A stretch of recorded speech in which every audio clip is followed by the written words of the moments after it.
forward. Okay, great. Okay, so we're going to be talking about how to use your summer. A lot of the stuff that we are going to talk about, again, are tactics you can use at any point in time.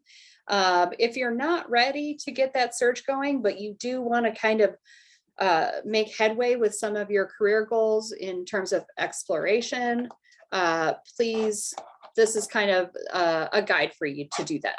And again, I will be sharing this deck with you so that you have this and you can refer back to it. I'm going to be talking about a couple things on our website, as well as some external resources that are linked from this deck. So I know a lot of folks, particularly traditional age students, use summer as a way to earn an income. I mean, a third of our students work full-time. I know that every summer I actually had to make a certain amount of money that was going to go towards my tuition and housing expenses. So you might be planning a full-time job. You might be planning a part-time job. You might not really know where you're headed. I have got a couple activities that you can do, 6 activities that help you bridge towards your career. Now, the first one here is career assessments. And I don't know if you guys, has anyone in here, if you want to raise your hand or communicate somehow, has anyone ever taken the MBTI? Sorry, I can't, it's so hard for me to see everybody. I don't see anyone. If you haven't, there's all kinds of, okay, I see one. All right, great. So there's all kinds of ways that you can play around with some of these different assessments. I'm going to highlight 3 that I love personally, and I'm actually an MBTI cynic, but I think some of these tests or assessments help you have a reflective experience around your skills, your interests, your strengths, and really just help you reflect on who you are and what that could mean for your career search. And like I said, I'm going to highlight 3 that we promote at DePaul. They're very different. So if one of them is kind of feels like it's more touchy-feely and that's not how you like to work, then try another one. I'm going to start with 16 personalities. Now, 16 personalities is, in my opinion, a much more user-friendly version of MBTI. It uses MBTI theory, but rather than being as prescriptive as particular letters, you know, identifying the type of person you are, it actually has a series of archetypes that it's created that that reflects the strengths and the values and your interests. So I'm going to quickly show you. Is this link? I'm not in present mode. Let me get in present mode, and then that link will work. Let's see, present. Okay, there we go. So that'll take us directly to the browser here. This is a free service. Now, for most of these services, you do have to supply an email, and you will get emails from, I mean, you can obviously unsubscribe at any point, but you will get emails saying, hey, have you thought about trying this or this? But they're not trying to, sometimes they'll try and sell you a premium report, but this one isn't really as much like this. But you can see you could just click into the test, and the goal for these kinds of tests is to not overthink them, to just kind of answer casually as you go through. And you can see that this allows for a full spectrum of agree and disagree. So you regularly make new friends. Maybe you're neutral, maybe you disagree, but it has this structure and it takes about 10 minutes. You then end up getting a report that looks like, let me show you really quickly what the personality types look like. These are the types. And like I said, they correspond to MBTI. And what I like about them is it's a great way to think about, well, what would this make me good at? So you can see this one is the protagonist, and it will talk to you, or it'll provide information about strengths and weaknesses. It'll provide information about friendships, career paths, etc. Now, when using these assessments, definitely don't treat them as, well, I guess I should do this, right? This is more of a self-reflection and an engagement with a different way to think about yourself than anything else. Let's go to the next one. So that one's MBTI based. This one is a free version of Gallup Strengths. And Gallup Strengths is a really wonderful assessment, but I will say this, it's $25, $50, like it's expensive.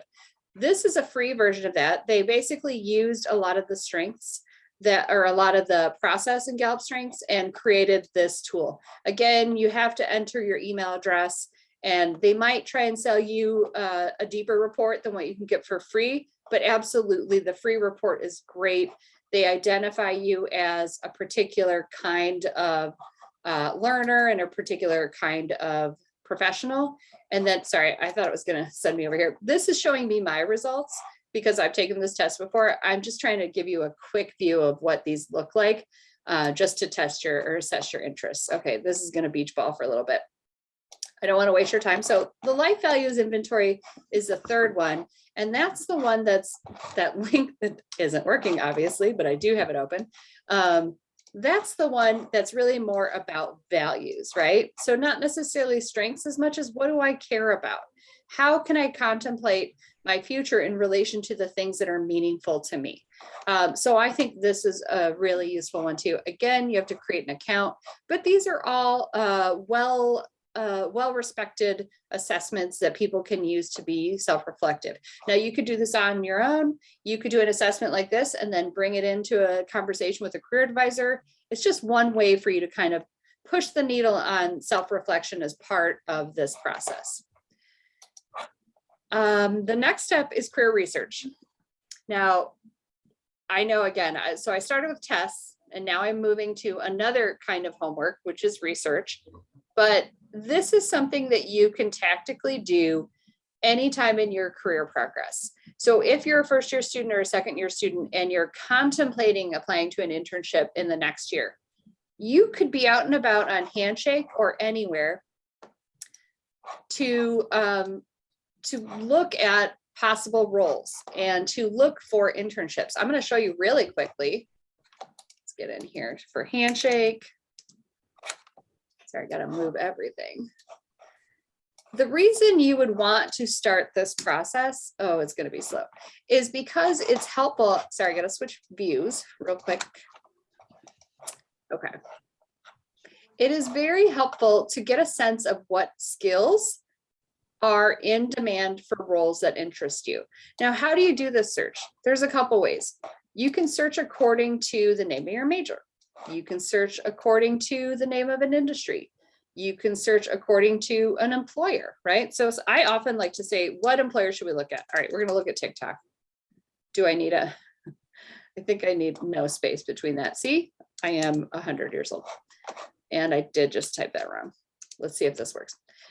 So I can search, all right, so TikTok is an employer. I'm on Handshake, but you can do this on LinkedIn. You can do this on Indeed. You can do this on Google Jobs, as well as Glassdoor. So I'm just going to go to the employer. It's loading. It's going to take a minute. And I'm going to just try and do a little research, like what summer internships do they offer in the future, right? So I can see 10 jobs. I'm just going to click on jobs, product design, user experience, and product writing, client solutions. Even if you're not planning on doing an internship this summer, it's so useful to dip into postings like this. Like, how many of you know what product writing is and what skills you would need? And this is truly correlating with your interests. So you're like, I'm targeting employers, and then after that, I'm targeting roles that sound interesting, or I'm targeting just a certain industry and different kind of keyword.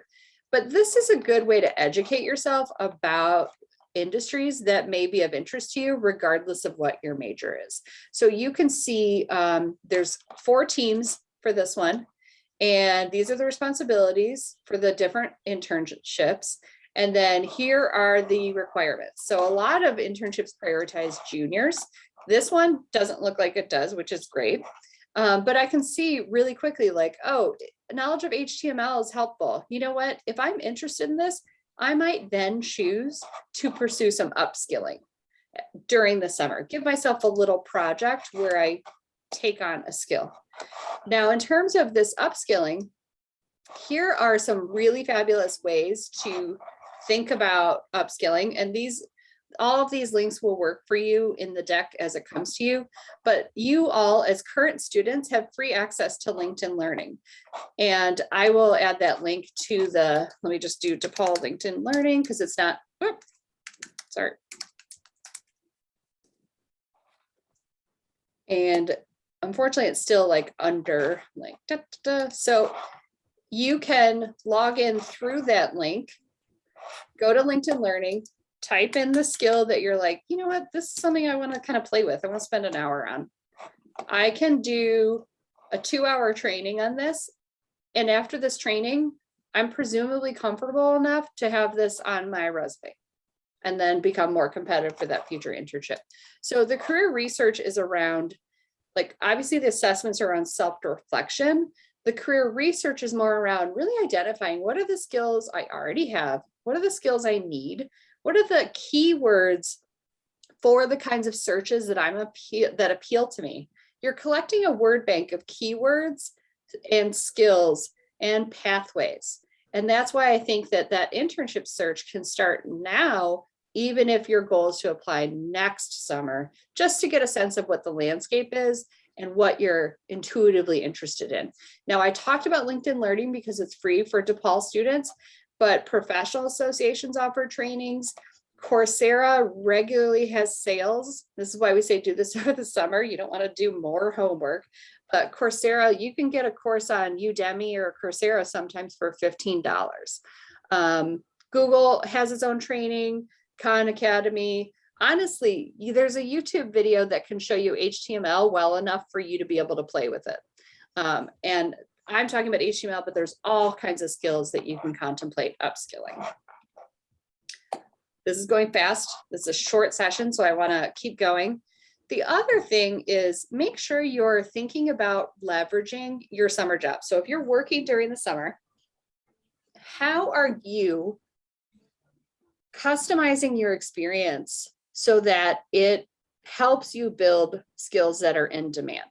And we have this handout on our career library page that you'll be linked to that includes information about how to customize your job. But for example, if you are in a retail role in the summer and you're slightly interested in marketing or social media, you can ask your manager if you can help put up the visual merchandising, the display. If you can take on some other parts of the role that lead you closer to the skill development that aligns with where you want to be. And this isn't like, if you're a food service person, that doesn't mean you're going to have like your 8-hour shift is you're going to be able to customize what you're doing, right? Like I was a server. When you're a server, you're serving people, right? But you can also think about, how do I take on another project that is adjacent to the area I'm interested in? This is a very individual process. So it's not, if you land in a summer job and you're like, I don't have any idea how I would turn this into relevant. We have a lot of ideas.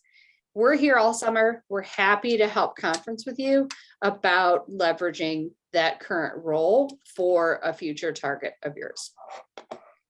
Another opportunity that doesn't have the same time commitment as an internship is a micro internship. Micro internships they're typically project-based, and they can be anything from a week to 100 hours over a year. It just depends.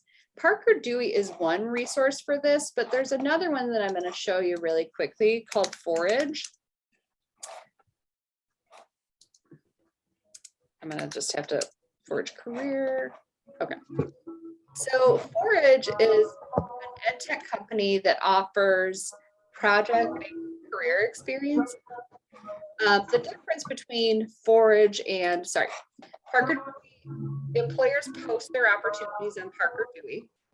And some are paid, many are unpaid. So that's just something to be aware of. And Forage this is a little bit, it's very similar, but these are 5 to 6 hour work experiences that Forage designs in conjunction with the employer. And so you can see there's so many different, and they're free for students. And there's a lot of different ones. The Parker Dewey ones are application based.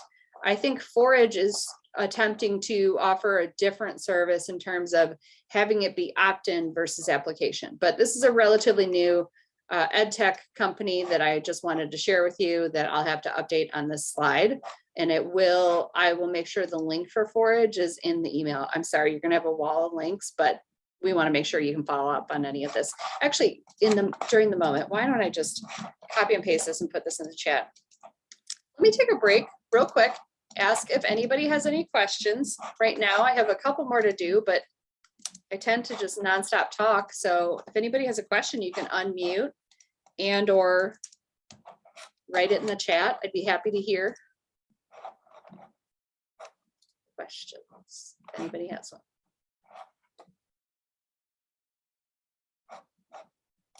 I'm going to throw one more link in here. These are all the links I've been referring to. This is the LinkedIn Learning.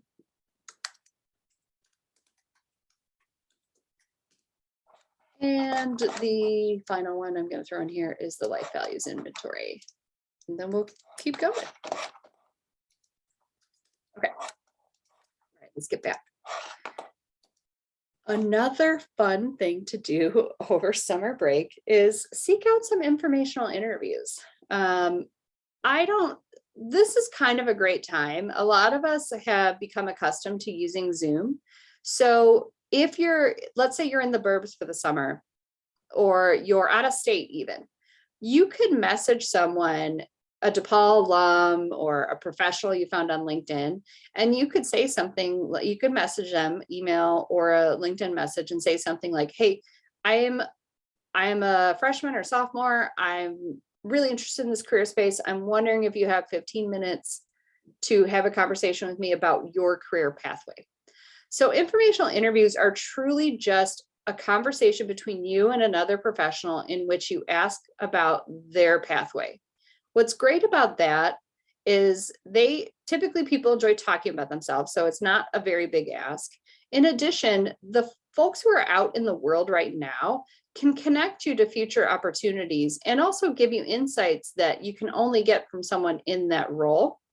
I will say, I very much encourage you to reach out to folks who aren't just, I think we think of informational interviews as just reaching out to people who are 10 years into your career. I mean, if you're a first or second year student, you could reach out to a senior or a junior who's currently interning where you want to intern next year. And you can do an info interview with that person. We have a ton of materials about how to set those up. That handout there on the career library page has a little sample template even for how to ask this question. It is a very common thing for students to be able to do. A lot of students I talk to are really like, oh, this feels like I'm asking a lot. Now that everyone knows how to Zoom, you could just say, you know, I'm curious if you could do a 20-minute Zoom call. I'm free every Friday after 1. And that helps them kind of imagine how they're going to reply. And not everyone is going to reply to this request, but this is a low-key way to start building your network. And like I said, if you're connecting with someone who just graduated, they're going to have deep knowledge of who hired them as an intern, who hired them in their entry-level role, what are the ways and pathways for navigating their career. So I encourage you to reach out to folks who are, you know, mid-career, you know, leadership roles, but also recent alum and even current students. I'm going to quickly show you something really cool in Handshake. So you can reach out on LinkedIn. You can use our alumni sharing network to reach out, but you can also go to any employer on Handshake. It's going to take a minute to load. It's going slow, and then scroll down, and what Handshake has just started doing, allowing peer-to-peer messaging. So you can see students who currently work at TikTok or who have worked there. So I'm going to click on see all. You can limit to DePaul only if you want. I don't think for certain employers that's going to be fine. Other employers, you're going to have very few people you can talk to. The other thing is it's a keyword search. So this person is a social media manager at TikTok.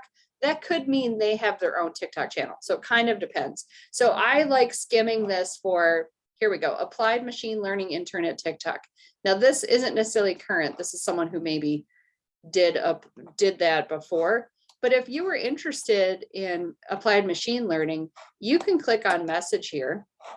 You could ask, and it populates a template. You could say something like, hey, I'd love to set up a time to talk with you on Zoom to hear more about your experience at TikTok.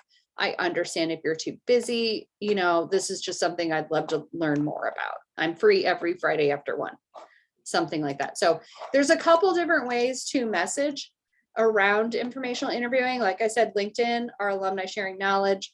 Don't forget about your family network and your friends network, as well as possibly some professional associations that are active during the summer. Questions about informational interviews? We're jam-packing it in today. Finally, this one's my favorite because I've worked with creative students and arts and design students for most of my career, and you can build experience that can go on your resume through personal passion projects or even volunteer experience. Like, and we're not talking about a volunteer experience section on your resume. So if you're someone who's interested in social media, you could approach Planned Parenthood. You could approach, I mean, they're a big example, but you could approach like a small nonprofit and say, I would love to do a social media campaign for you for this event. Can I do this? And build out your portfolio. You could go to another small business and say, I'm wondering if you would let me redesign your website, you know, and you don't have to opt in to use it, but this is something I would do. So there's the volunteer experience space, but then there's also the personal project. I had a student at my previous institution who wanted to get into publishing. And publishing is very networking based and very, it's a competitive field. So she decided she and her friend created a children's literature blog, and each of them posted 1 day a week a profile on a particular children's book. This became a big part of her portfolio that illustrated to her future internship employer that she was passionate about this industry. And it was truly a blog post per week. I've had students also, like, let's say you're going to travel all summer. Why not do a TikTok blog of that travel? Why not do, you know, depending on what your interests are, you can customize your own personal project or volunteer experience to help you build the skills that'll make you competitive for those competitive internships. You can get an internship as a first-year student. You can get an internship as a second-year student. But if you're headed towards a really competitive industry and you're not interning that summer, it's a great way to build experience. You might do all of these things and never intern and still have a solid resume. So we love an internship, but we know you guys are busy. And that's why we want to make sure it's clear that there's all kinds of things you can be doing that cost less time than a traditional summer length internship that get you similar results in terms of building content on your resume and evidence of skills that are in demand. But we love tailoring advice to students in terms of if you're like, okay, but what about this industry? Or okay, what about this role? We love to have conversations about that. We don't just edit resumes. We do edit resumes, but we don't just edit resumes. We would love to have the chance to have a conversation with you. This is old information. We love for you to feel like you can schedule an appointment to meet with an advisor, but let me also show you real quick. I don't want to do a career services overview, but I need to show you one more thing. I can't spell today. I hope you guys didn't have to go anywhere today. I hope you got to stay home. Okay. So we have a chat tool. Oh, it's not going to show up because we're after business hours. We have a chat where you can pop in and ask questions during our business hours, just like a lot of offices at DePaul. And they can be things like, hey, I want to do this, but how do I do this? You know, like we're not going to have long conversations on there, but we can answer quick questions. What's great about the chat is that chat question goes to a whole team of people. And sometimes we message on Teams to get answers to you guys.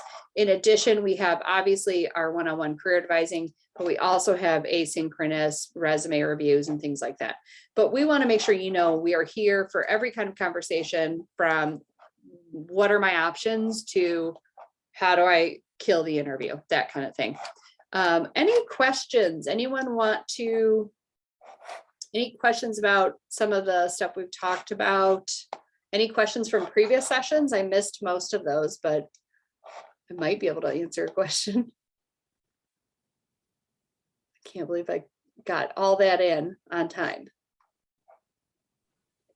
Oh, question. I see a question. Oh, Cordell, why don't you go, Cordell, and then we'll ask Danish and then Alexis.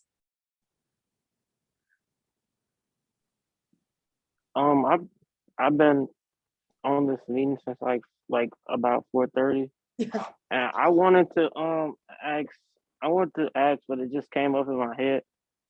I wanted to ask, like, what do you guys recommend for people that just switched their major and now is like interested in like internships, but now you don't have any experience in what you're doing, and what's the best route to go for in that road or in that area? Well, that is a conversation we have all the time because I think it's 70% of students change their major at least once. Major is a different thing than it was before. It's really so much more about skills than it is major. So what we would do is set up a conversation with you where we helped you map out how your previous experiences could be translated into relevant for the future intended target. And that, like, I worked with a guy today who has done a lot of work at airports and operational roles, and he is applying for HR. We are kind of sculpting those roles so that they align with what people are looking for in HR roles. So that's a conversation we have all the time. It's best in a one-on-one capacity. And again, we're in person and virtual, but it's easier to tailor our advice to folks by having kind of a deeper conversation with them. Does that make sense? Yeah, that makes sense. I walked past the career center today and I forgot to stop there as I was going. But I feel like I need to go there and talk and find somebody to talk to within my preferred major, because I know it's a lot of stuff. It's a lot of hoops that you got to jump through when it comes to talking to specific people about what you need. I see what's the best way to schedule an appointment. Let me show you really quickly. We're going to go handshake. Hopefully they don't shut our room. Career Center. You go to Career Center. You can call to schedule. That's fine. You can even chat to schedule an appointment during our business hours. And 24/7, you have access to schedule a new appointment. And you can go into either career community advising. So that's industry specific, like business, technology, et cetera, or first year advising, which is a different team of folks. And first year students can meet with career community advisors as well, or career experts. I'm also a sophomore. Oh, you're a sophomore. So yeah, I would recommend career community advising based on whatever your industry target is. And you can see these are our options. I don't want the room to close. So Alexis and Danish, will you guys throw your question in the chat? And Danish, can you tell me what your question is? Yeah, so just a real quick question. Where would we exactly find like the handouts or those PDFs that list out roles for the majors? I'm gonna give it to you right now. These are great questions. Okay, and who did I not get answer? I don't see the hand anymore. Does someone else have a question that they didn't get answered? Sorry, I'm like clicking 1,000 places. So the career library is where you'll find that. I'm going to throw this in the chat. And you can see we have 15 90-second videos and handouts on everything under the sun. The reason we designed it this way is because we wanted you to have access to this 24/7. So if you finish a paper at 2 a.m. and you want to like set up an informational interview and you're like, oh, how do I do it? You can hop in and click on that very specific topic and get really fast advice. Most of our handouts are what is it? Why do I care? Etc. How do I do it? We have a lot of different templates. So this is a great place to start, but we do love having those conversations with you. So you guys, Debbie has a poll for you guys to do. We really want to get your feedback. So she will be shutting this breakout room, but I'm happy to stay here if there's any other questions. I'll stop sharing too. Anyone else with a question? Okay. If you don't have a question, go ahead and click leave room and do Debbie's poll for us. That would be really great. We really appreciate getting feedback from you guys and we want honest feedback. If you do have a question, you can stay in until Debbie decides she's going to kick us out. I'm going to turn off recording.